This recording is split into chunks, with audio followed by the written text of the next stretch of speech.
السلام علیکم ورحمۃ اللہ وبرکاتہ۔ ناظرین اکرام، ملت اسلامیہ اور بالخصوص ریاست آسام و ملک بھر کے باوقار حلقوں کے لیے ایک تشویشناک خبر موصول ہوئی ہے۔ معروف سماجی و سیاسی رہنما، عالم دین اور امیر شریعت حضرت مولانا بدر الدین اجمل قاسمی صاحب کی طبیعت اچانک ناساز ہو گئی ہے، جس کے بعد انہیں فوری طور پر ممبئی کے ایک معروف ہسپتال میں داخل کرایا گیا۔ موصولہ اطلاعات کے مطابق حضرت مولانا بدر الدین اجمل قاسمی صاحب ممبئی کے دورے پر تھے، جہاں اچانک ان کی صحت بگڑ گئی۔ معاملے کی سنگینی کو دیکھتے ہوئے انہیں فوراً ممبئی کے ایک نامور اور معروف ہسپتال منتقل کیا گیا، جہاں ماہر ڈاکٹروں کی زیر نگرانی ان کا طبی معائنہ اور علاج جاری ہے۔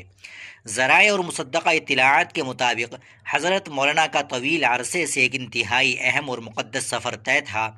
انہیں رواں ماہ کی 21 تاریخ کو فریضہ حج کی ادائیگی کے لیے مکہ مکرمہ یعنی سعودی عربیہ روانہ ہونا تھا، اور اس مقدس سفر کی تیاری آخری مراحل میں تھی۔ تاہم روانگی سے چند دن قبل پیش آنے والے اس ناگہانی طبی مسئلے کی وجہ سے فی الحال ان کا یہ پروگرام متاثر دکھائی دے رہا ہے۔ ہسپتال منتقلی کے بعد حضرت مولانا بدر الدین اجمل قاسمی صاحب نے اپنے تمام احباب اور قریبی ساتھیوں، متعلقین اور عقیدت مندوں اور عامۃ المسلمین سے پرخلوص اپیل کی ہے کہ وہ اس آزمائش کی گھڑی میں ان کی مکمل اور شفائے عاجلہ کے لیے اللہ رب العزت کے حضور خصوصی دعاؤں کا اہتمام کرے۔ ہم اللہ تبارک و تعالیٰ کی بارگاہ عالی میں دست بدعا ہے کہ اللہ تعالیٰ حضرت مولانا کو کامل و عاجل صحت عطا فرمائے، انہیں ہر قسم کی بیماری، تکلیف اور پریشانی سے شفائے کلی نصیب فرمائے۔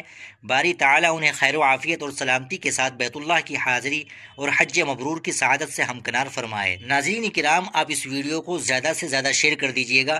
آپ چینل پر نئے ہو تو چینل کو ضرور سبسکرائب کر لیجیے گا۔ السلام علیکم ورحمۃ اللہ وبرکاتہ۔